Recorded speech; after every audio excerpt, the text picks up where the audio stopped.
ఇవాళ చాలామంది లేఖన విషయాలలో చర్చకు రావాలని సిద్ధపడుతున్నారు.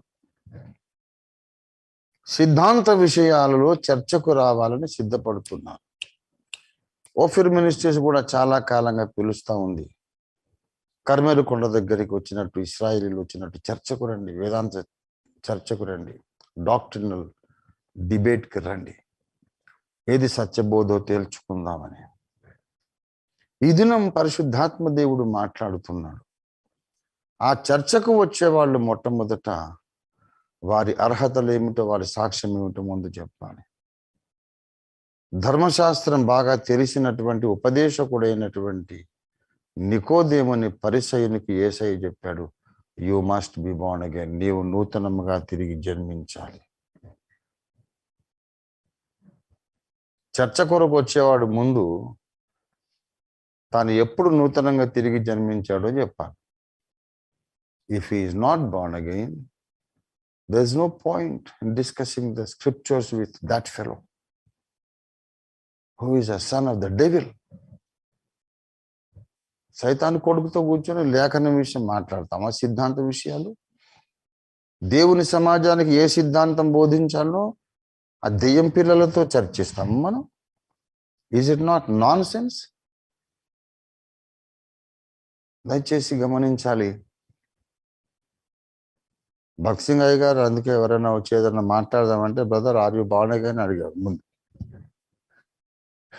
వాళ్ళకు తిక్కరేగి, అదేంటండి బోర్న్ అగైన్ ఏంటండి, బోర్న్ అగైన్ మేము క్రిస్టియన్సే కదా అంటే, being in the religion of Christianity doesn't suffice, it's not sufficient, you must be born again. ఆయన అందరూ అస్సలు కాంప్రమైజ్ కాడే. నేను జయశాలిని అని చెప్పుకునే ఒక భయశాలి హైదరాబాద్కి వచ్చా. మా ఇంట్లో ఉన్నాడు, ఓ 2-3 రోజులు ఉన్నాడు. బిహెచ్ఏలో నా అభిమానులు ఏదో మీటింగ్ పెట్టారు. అప్పుడే ఆయన యూసుఫ్ గూడలో ఒక మీటింగ్లో ఆయన వాక్యం చెప్పాడు, నేను ఆ ఎన్వి బ్రహ్మం గారిని గెలిచాను, మనందరం కలిసి క్రీస్తు సువార్త కొరకు పోరాడదాం, మీకు ఎవరన్నా ఛాలెంజ్లు విసిరితే నాకు చెప్పండి, నాకు తెలిస్తే మీకు చెప్తాను, కలిసి మనం అని. అప్పుడు ఫస్ట్ హైదరాబాద్లో పరిచయం అయ్యాడు భయశాలి. నాకు చెప్పాడు. చెబితే ఆ పాస్టర్ గారు చెప్తే సరే చూద్దాంలే, ఎంకరేజ్ చేద్దామని నేను మాట్లాడే మహాసభలు అవి.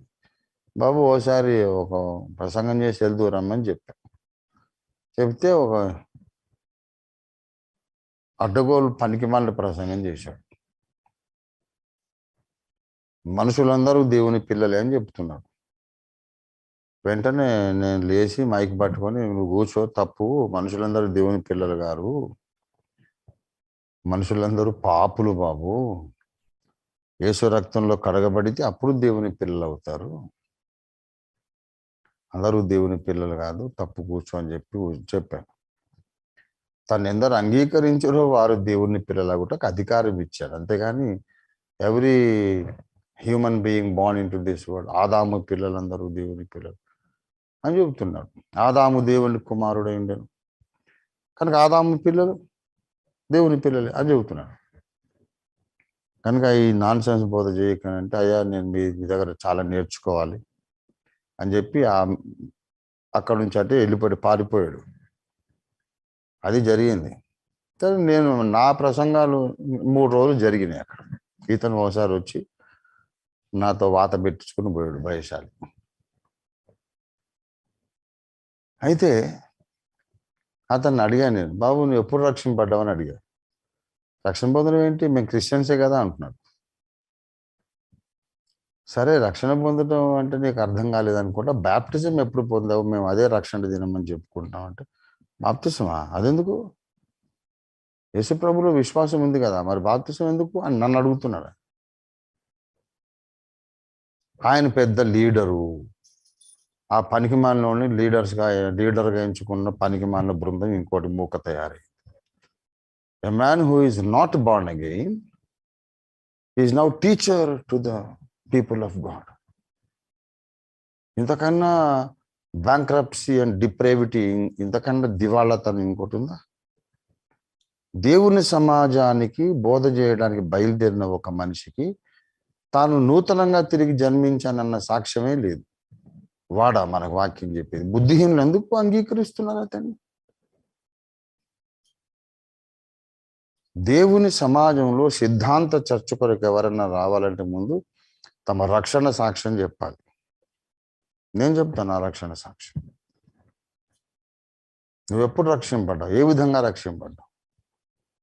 ఇది మొదటి విషయం. రెండవ విషయం, are you anointed by the holy spirit?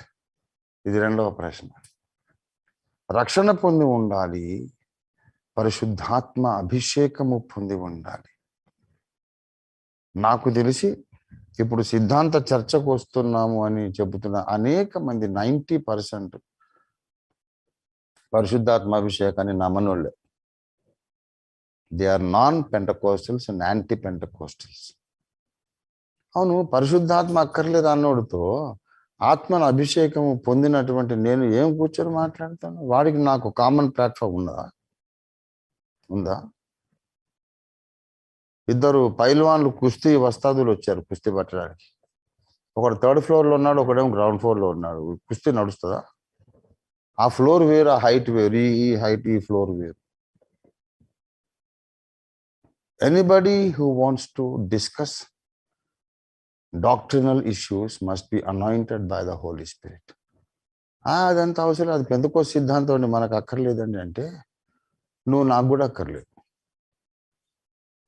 Pentecost సిద్ధాంతం అని ఎలాగంటారు? నీకు ఆ మాట చెప్పిన బుద్ధిహీనుడు ఎవరు అసలు? పరిశుద్ధాత్మ లేనిది బైబిల్ చదివినట్టే కాదని చెప్పిన వాడు పెంతెకోస్తు కాదే, ఆయన బ్యాప్టిస్ట్ వాడు కదా అని చెబుతున్నాం. అయినా సరే వాడు చెవులకు బ్రహ్మచముడు వచ్చేసింది. All the explanations about the Holy Spirit are falling on deaf ears because people don't want to listen to the truth. బాండగైన్ కానోడు, పరిశుద్ధాత్మ అభిషేకం లేనోడు, వాడికి బైబిల్ ఎట్లాగా అర్థమవుద్దని నేను అడుగుతున్నాను. బైబిల్ అర్థం కాదు, గుడ్డోడు వాడు. ఆ గుడ్డోడితో కూర్చొని నేను ఏం మాట్లాడాలా? I want somebody who is anointed by the Holy Spirit. అప్పుడు వాళ్ళ కళ్ళు తెరవబడి ఉంటాయి, నేను ఎక్స్ప్లెయిన్ చేయగలను, వాళ్ళకి అర్థమవుతుంది.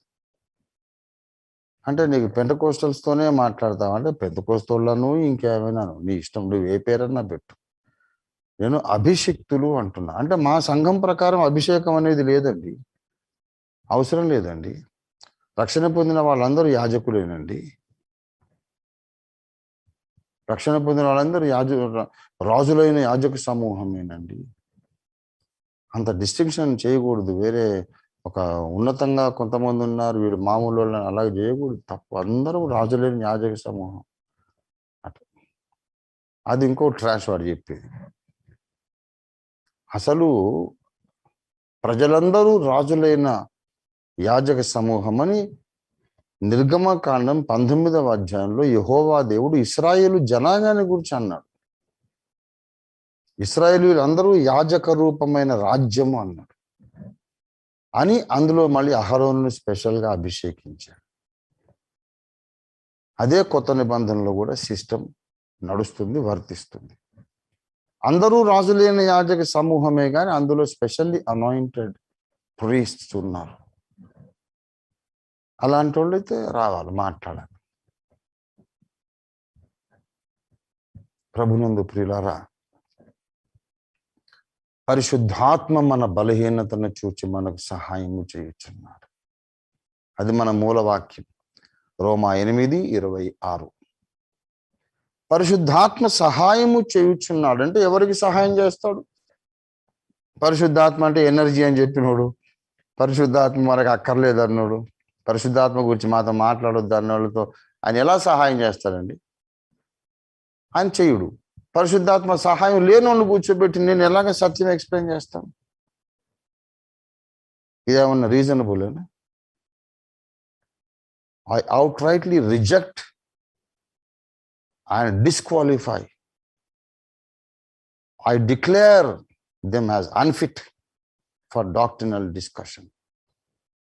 Anyone who is not born again and who is not anointed by the Holy Spirit, I outrightly reject them to sit before me. Even I declare them unfit to sit before me for doctrinal discussion. How dare they come?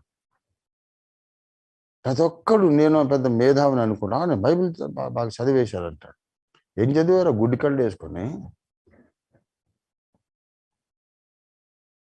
Salar Jung museum ఉంది ఇక్కడ హైదరాబాద్లో.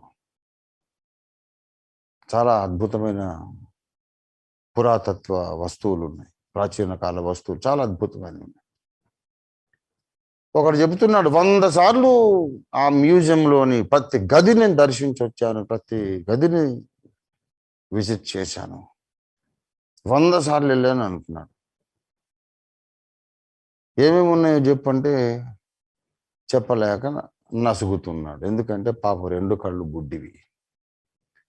2 కళ్ళు లేనోడు మ్యూజియంలోని ప్రతి గదిని 100 సార్లు దర్శించినా ఏం తెలుసుకోలేడు కదా. కళ్ళు బాగానే ఉన్నాడు, ఒక్కసారి తిరిగి వస్తే వాడు కొంతైనా సమాచారం తీసుకురాగలడు. అలాగే అభిషేకము లేనోడు బైబిల్ని 1000 సార్లు చదివినా ఏమీ దొరకదు వాడికి. పరిశుద్ధాత్మ అభిషిక్తుడైన వాడు పరిశుద్ధాత్మ సహాయంతో బైబిల్ ఒక్కసారి చదివినా కొంత సత్యాన్ని గ్రహించగలుగుతాడు. ఈ కడవరి దినాలలో కర్మెలుకొండ దృశ్యం, కర్మెలుకొండ సంఘటన, కర్మెలుకొండ దగ్గర తడబాటును నిర్మూలించడానికి సిద్ధాంత చర్చ అనే సంఘటన ఈ కడవరి దినాల్లో జరగాలి. కానీ ఆ చర్చకు వచ్చే వాళ్ళందరూ పరిశుద్ధాత్మను పొందిన వాళ్ళై ఉండాలి. It's a hopeless effort we are undertaking if you are attempting to discuss the doctrines with people who are not born again and people who are not anointed. It's a hopeless task. ఈ మాట కాదంటారేమో ఎవరినైనా అనుమానాన్ని మొత్తం భూమండలం మీద. లేదండి, రక్షణ లేకపోయినా పరిశుద్ధాత్మ లేకపోయినా చర్చిస్తే కొంత సత్యం బయటపడు అనమండి. ఎవడన్నా అంటాడు వెర్రిగంగళప్ప? ఎవడంటాడు? దైవజనుల యొక్క విలువైన సమయాన్ని దొంగిలించటానికి దుష్టుడు పన్నిన ఇంకో పన్నాగం ఇది. సైతాన్ని గడి కథంతా నాకు తెలుసు, నా కథంతా వాడికి తెలుసు. వాడు ఎప్పుడెప్పుడు ఎలాంటి కుతంత్రాలు పన్నుతాడో, ఏ విధంగా దేవుని పనిని పాడు చేస్తాడో నాకు తెలుసు. నేను ఎలాగ దాన్ని అధిగమించి నెగ్గుకొని ముందుకు వస్తాననేది నా తత్వం కూడా వాడికి అంచనా ఉంది. వీడు త్వరగా ఓటమి ఒప్పుకునేవాడు కాదని వాడికి తెలుసు. ప్రభునందు ప్రియులారా, మనం ఇవాళ ఒక ప్రార్థన చేద్దాం. నా పిల్లలతో నేను మాట్లాడుతున్నాను అని చెప్తున్నా కదా. నా పిల్లలకు నేను చెప్పే విషయం ఏంటంటే, నేను అప్పగించే ప్రార్థనా అంశము ఏమిటంటే, సిద్ధాంత చర్చ ఎప్పటికైనా జరగాల్సిందే. ఆ సిద్ధాంత చర్చలో పాల్గొనే వాళ్ళందరూ ఫలానా తారీఖున ఫలానా విధంగా నేను రక్షణ పొందానని చెప్పగలిగి ఉండాలి. ఫలానా దినమున పరిశుద్ధాత్మ దేవుడు నన్ను అభిషేకించాడని చెప్పగలిగి ఉండాలి. అలాంటి వాళ్ళతో సిద్ధాంత చర్చ జరిగితే అపొస్తలిక సిద్ధాంతానికి మనం రాగలుగుతాం. అంటే ఇంకా బాప్టిస్ట్ వాళ్ళు, హెబ్రోన్ వాళ్ళు, బ్రదర్ వాళ్ళు పనికిరారా మీకు అని మీరు అనవచ్చు. మీరు బాప్టిస్ట్ వాళ్ళు అయి ఉండొచ్చు, హెబ్రోన్ వాళ్ళు అయి ఉండొచ్చు, అభ్యంతరం లేదు. అయితే పరిశుద్ధాత్మ అభిషేకం పొంది ఉండాలి. అంటే అక్కడుంటే ఎలా వస్తుంది సార్ అభిషేకం? రాదా? రాకపోతే మరి నువ్వు పనికిరావు అంతే. నువ్వు ఏ చర్చి బోర్డు కింద ఉన్నావు నాకు సంబంధం లేదు, నాకు అవసరం లేదు. పరిశుద్ధాత్మనైతే పొంది ఉండాలి. రక్షణ పొందుట వేరు, పరిశుద్ధాత్మను పొందుట వేరు. ఈ బేసిక్ డాక్ట్రిన్ తెలిసిన సంఘాల నుంచి రావాలి. మరి దేవుడు నాకు అనుగ్రహించినటువంటి నడిపింపు. ఎవరైనా నాతో మాట్లాడదామని వస్తే, బ్రదర్ నువ్వు పరిశుద్ధాత్మ ఎప్పుడు పొందావో చెప్పు. రక్షణ ఎలా పొందావు చెప్పని అడుగుతాం. ఆ 2 ప్రశ్నల దగ్గర తేలిపోతాడు వాడు. అంటే ఈ 2 అనుభవాలు లేని వాళ్ళే 90% ఉన్నారు ప్రసంగ వేదికల మీద. They are not born again, they are not anointed, but they want to preach to the body of Christ. ఎంత భయంకరమైనటువంటి దివాళకోరు వ్యవస్థ నడుస్తుందో చూడండి. ప్రభునందు ప్రియులారా, మన పిల్లల్ని మంచి బడిలో వేయాలి, మంచి పాఠాలు, మంచి చదువు చెప్పే వాళ్ళు ఉండాలని మనం కోరుకుంటాం. అలాగే దేవుడు కూడా తన పిల్లలను పరిశుద్ధాత్మ అభిషిక్తులైన బోధకుల దగ్గర పెంచాలని దేవుడు ఆశపడుతున్నాడు. ఇప్పుడున్న డినామినేషన్స్లో 1, 2 ఏదో తప్ప పరిశుద్ధాత్మను స్పెషల్గా అడిగి పొందాలి అని నమ్మలేని వాళ్ళు చాలా మంది ఉన్నారు. ఎవరండి సిద్ధాంతం చర్చించేది?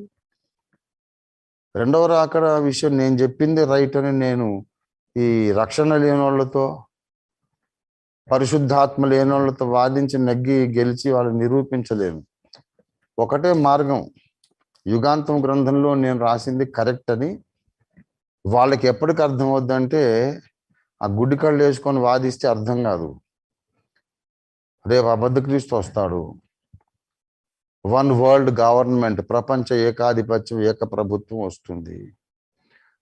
666 ముద్ర వేయించుకుంటేనే నువ్వు రేషన్ కొనుక్కునే అధికారం ఇస్తానంటాడు వాడు. అనేక మంది అన్ని మతాల్లోని భక్తులు 666 ముద్ర వేసుకుంటారు. అప్పటికి సంఘం ఇక్కడే ఉంటుంది. అప్పుడు వీళ్ళకి అర్థమవుతుంది, ఓఫీర్ గారు ఇది ముందే చెప్పాడండి. That's the only way they can know the truth, not by discussing the scriptures, because they are not born again, they are not anointed. ఎంత వాదించినా కళ్ళు లేవు కాబట్టి వాడికి సత్యాన్ని మనం చూపించాలి. This applies to every other doctrine and theological issue. ప్రభునందు ప్రియులారా,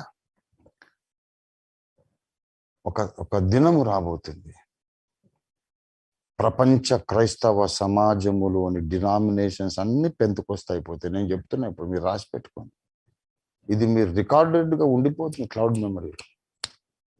ఎస్, బ్యాప్టిస్ట్ వాళ్ళు అన్య భాషలు మాట్లాడేది మొదలు పెడతారు, హెబ్రోన్ వాళ్ళు అన్య భాషలు మాట్లాడేది మొదలు పెడతారు, బ్రదరన్ వాళ్ళు అన్య భాషలు మాట్లాడేది మొదలు పెడతారు, ప్రవచించేది మొదలు పెడతారు. అన్ని సంఘాల మీద పరిశుద్ధాత్మను దేవుడు కుమ్మరిస్తాడు. అన్ని సంఘాలలో పరిశుద్ధాత్మ అభిషేక అనుభవం వస్తుంది. లేకపోతే ఈ అనుభవం నాకు అక్కర్లేదు అనుకున్న వాళ్ళు మహాబబులోను వేశ్యలో వెళ్ళి చేరిపోతారంతే.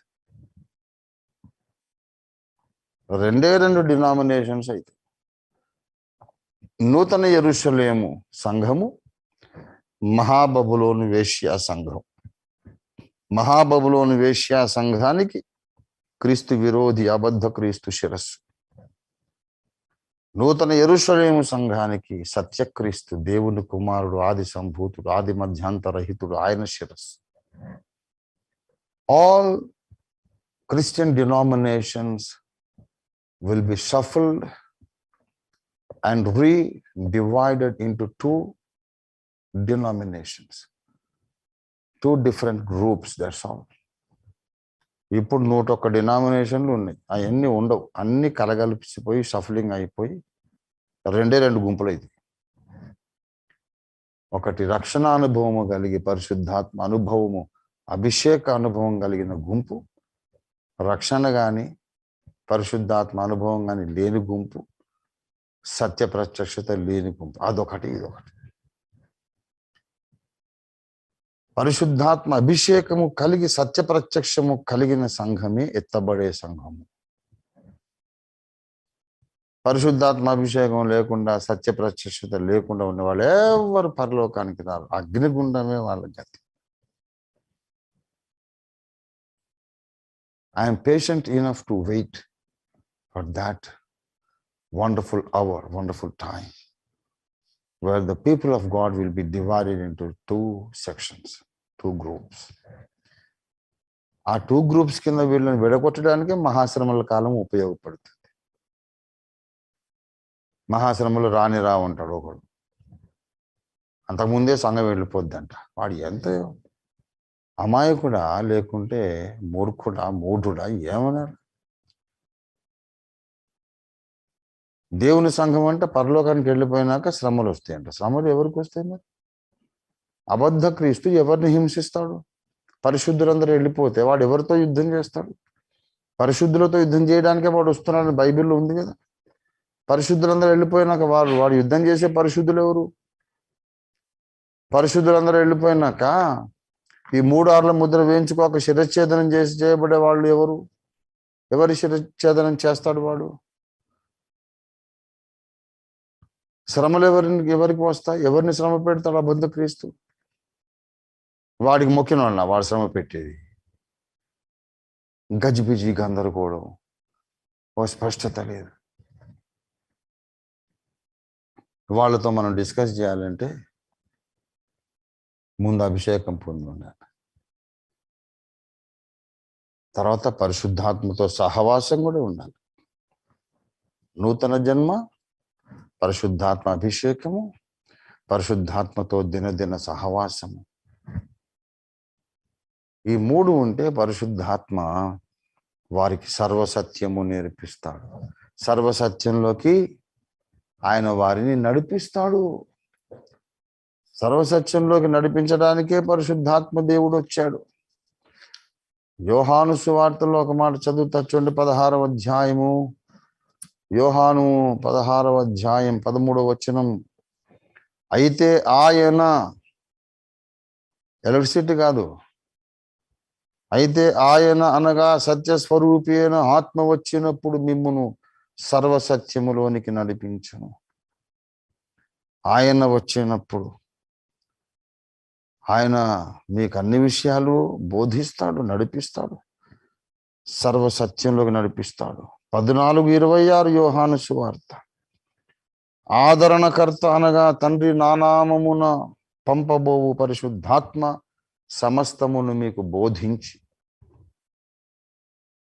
నేను మీతో చెప్పిన సంగతులన్నిటిని మీకు జ్ఞాపకం చేయను. పరిశుద్ధాత్మ దేవుడు మీకు బోధిస్తాడు, సర్వసత్యంలోకి నడిపిస్తాడు. అసలు ఆయన వ్యక్తే కాదు, ఎలక్ట్రిసిటీ పవర్ అనుకుంటే ఎలా బోధిస్తాడు? ముందు పరిశుద్ధాత్మను గూర్చిన కాన్సెప్ట్ కరెక్ట్గా ఉండాలంటే ఇప్పుడు దాని మీద డిస్కషన్ అంట. పరిశుద్ధాత్మను గురించి డిస్కషన్ పెట్టమనిలే, పొందమన్నాడు అంతే. దేవునికి స్తోత్రం కలుగునగాక. పరిశుద్ధాత్మను గురించి డిస్కషన్ పెడితే శక్తి రాదు బాబు. పరిశుద్ధాత్మ మీ మీదకి వచ్చినప్పుడు శక్తి వస్తుంది. ఇప్పుడు వీడి ముందు నేను పరిశుద్ధాత్మ అవసరమని కన్విన్స్ చేయాలి, బాండ్ అగైన్ ఎక్స్పీరియన్స్ అవసరమని, నూతన జన్మ అవసరమని ముందు కన్విన్స్ చేయాలి. వాడు ఒప్పుకోడు, టైం అంతా వేస్ట్ అయిపోతుంది. ఈ విధమైన కాలయాపన అనేది జరగకుండా ప్రతి ఒక్క లేఖన సిద్ధాంతకర్త, చర్చకు రావాలని ఉబలాట పడే ప్రతి ఒక్కడు నూతన జన్మ పొంది పరిశుద్ధాత్మను పొంది రావాలని మనం ఇవాళ ప్రార్థన చేద్దాం. అన్ని సంఘములలోనూ యథార్థవంతులను దేవుడు పరిశుద్ధాత్మతో నింపాలని ప్రార్థన చేద్దాం. అన్ని సంఘాల పరిశుద్ధ ప్రసంగ పీఠికల మీద, అన్ని సంఘాల ప్రసంగ పీఠికలు పుల్పిట్ మీద పౌలు వంటి ఆత్మాభిషిక్తులు, మీ అందరికంటే నేను ఎక్కువ భాషలతో మాట్లాడుతున్నానని చెప్పగలిగిన పౌలు భక్తులు లాంటి వాళ్ళు అన్ని సంఘాల ప్రసంగ పీఠికల మీద ఉండాలని మనం ప్రార్థన చేద్దాం. పౌలు భక్తుడు అడిగాడు, మీరు విశ్వసించినప్పుడు పరిశుద్ధాత్మను పొందితిరా అని అడిగాడు. అలా అడగగలిగిన బోధకులు ఉండాలి ప్రసంగ పీఠిక మీద. ఇప్పుడున్న బోధకులు ఎఫెసు విశ్వాసులను పౌలు అడిగినట్టు అడగరు. మీరు పరిశుద్ధాత్మను పొందితిరా అని పౌలు అడిగితే వీడేమో ముందే చెప్పేస్తాడు, మీరు పరిశుద్ధాత్మను పొందితిరి. పౌలు అడిగిందేమో మీరు పరిశుద్ధాత్మను పొందితిరా అని అడిగాడు. ఇప్పుడు బోధకులేమో మీరందరూ పరిశుద్ధాత్మను పొందితిరి అని చెప్తుంటారు. ముందే పొంది తిరిగి అయితే పౌలు ఎందుకు అడిగాడు ఆ ప్రశ్న? గనుక పౌలు పొందిన అనుభవాలు, తాను పొందిన బోధకులు అన్ని సంఘాల ప్రసంగ పీఠికల మీద ఉండాలి. ఇది మన ప్రార్థన. ఆ తర్వాత అలాంటి అభిషిక్తులైనటువంటి బోధకుల సమూహమే కర్మెలు కొండకు రావాలి, వాక్య విషయంలో చర్చలు చేయాలి. అప్పుడు సత్యం బయలుపడుతుంది. దానికి ఒప్పుకోని సమాజం చాలా ఉంటారు. వాళ్ళందరూ మహాబబులోని వేశ్యలో చేరిపోతారు. ఒప్పుకున్న వాళ్ళు నూతన యెరూషలేము సంఘ వధువుగా సిద్ధపడి ఎత్తబడతారు. ఇది జరగబోతున్నటువంటి శుభకార్యం. ఇది విశ్వ కళ్యాణం, జగత్ కళ్యాణం. నా పిల్లలకు నేను చెప్తున్నా, ప్రార్థన చేయండి.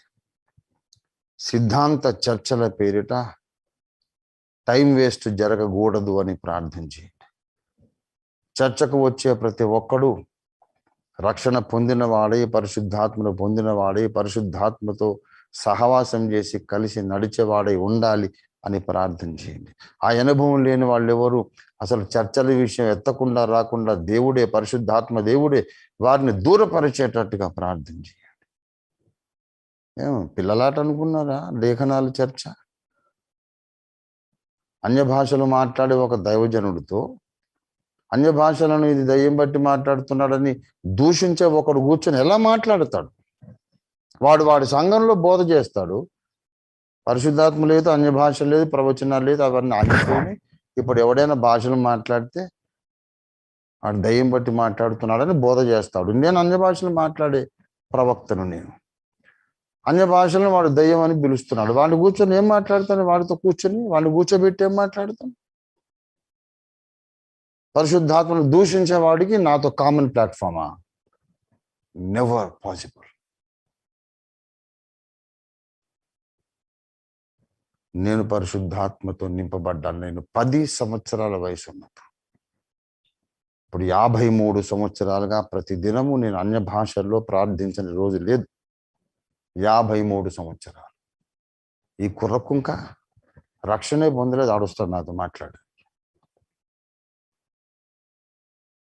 ఇవాళ చర్చోపచర్చలు జరుగుతున్నాయి.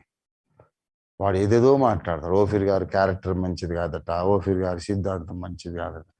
మీరు ముందు క్రైస్తవ సమాజం అంతా కలిసి ఇంటర్నెట్లో ఉన్న ఈ వాచాలు ఉన్నారే, ప్రగల్భాలు పలికేవాళ్ళు, మొత్తం క్రైస్తవ సమాజానికి పిలుపునిస్తున్నారు. ఇంటర్నెట్లో మాట్లాడే ప్రతి ఒక్కరిని మీరు అందరూ అడగండి, బాబు నువ్వు ఎప్పుడు రక్షింపబడ్డావు? ఎప్పుడు పరిశుద్ధాత్మను పొందావు? ఏ రీతిగా పొందావు? ఏ సూచన వచ్చింది? అడగండి. ఈ 2 ప్రశ్నలకు కరెక్ట్గా సమాధానం ఇవ్వలేని వాళ్ళందరినీ మీరు బ్లాక్ చేసేయండి అంతే. క్రైస్తవ సమాజం పరిశుద్ధం అయిపోతుంది, పునీతం అయిపోతుంది, ఒక స్పష్టతలోనికి వస్తుంది. బొట్టు ఉద్యమం తర్వాత నేను ఇస్తున్న మరొక పిలుపు ఇది. క్రైస్తవ సమాజం అందరూ ప్రతి బోధకుడిని నోరిప్పి మాట్లాడే, ప్రతి ఒక్కరు ఇంటర్నెట్లో మాట్లాడుతున్న ప్రతి ఒక్కరిని మీరు ప్రశ్నలు మొదలు పెట్టండి. ఎప్పుడు రక్షింపడ్డారు? ఎప్పుడు పరిశుద్ధాత్మ పొందారు? ఈ 2 లేకపోతే నోరు మూసుకొని వెళ్ళిపోండి అని క్రైస్తవ సమాజమే బోధకులను ఎదురు ప్రశ్నించే రోజు రావాలి. ఈ రోజు రావాలని మనం ప్రార్థన చేద్దాం. నేను పుట్టిందే అంత తేడా బింగ అంత సరిగ్గా స్ట్రైటన్ చేయటానికి నేను పుట్టాను. నేను కాంప్రమైజ్ గాను. ఇప్పటికైనా అర్థమై ఉంటుంది. No compromise, no going back. సత్య నిరూపణ కొరకు, సత్య సంస్థాపన కొరకు రాజీ లేని పోరాటం మడమ తిప్పకుండా 42 ఏళ్ళు చేశాను. 42 ఏళ్ళు. దేవుడు ఆయుష్కారం ఇస్తే ఇంకో 50 ఏళ్ళు నేను చేస్తాను. అంత దమ్ము, సత్తా, ధైర్యం ఉంది, ఓపిక ఉంది. కానీ సత్య సంస్థాపన అనేది ఒక పద్ధతిలో జరగాలి. పరిశుద్ధాత్మను దూషించే వాళ్ళు, పరిశుద్ధాత్మను దుఃఖపరిచే వాళ్ళు కూర్చొని బైబిల్ విషయం ఏం మాట్లాడతారా మీరు? మూర్ఖులు. ముందు పోయి రక్షణ పొంది, వాక్యానుసారం బాప్తిసం పొంది, ఏబిసిడీలు నేర్చుకొని ప్రతి ఆదివారం ప్రభు వల్ల తీసుకునే అనుభవంలో ఎదిగి అప్పుడు రండి. పౌలు భక్తుడు ఆదివారం రొట్టె విరుచుట నేర్పిస్తే ఒక్కొక్కడు సోమవారం చేస్తాడు, ఒకడు శనివారం, ఒకడు 6 నెలలకు ఒకసారి, 3 నెలలకు ఒకసారి. ఈ బుద్ధిహీనులు హైందవ క్రైస్తవ గురించి ఏం మాట్లాడతారు? ఎక్కడో ఉన్నాడు సత్యానికి 1000 ఆమడల దూరం. ఇది కూడా అడగండి. అవును, మీరు ఎక్కువ మాట్లాడేస్తున్నారు, మీరు ప్రభు వాళ్ళు ఎప్పుడు తీసుకుంటారని అడగండి. రక్షణ పొందాడా? పరిశుద్ధాత్మ పొందాడా? ప్రతి ఆదివారం రొట్టె విరుస్తున్నాడా? అడగండి. ఈ 3 లేకపోతే మీరేం మాట్లాడతారండి? నోరు మూసుకుని అవతల పోండి అని చెప్పండి. క్రైస్తవ సమాజం ఈ నకిలీ బోధకులు మీరు తిరుగుబాటు చేయాలని నేను పిలుపునిస్తున్నాను. తిరుగుబాటు చేయడానికి పరిశుద్ధాత్మ దేవుడే తన ప్రజలందరినీ బలపరచాలని మనం ప్రార్థించుదాం. రండి, this is the time we enter into the prayer.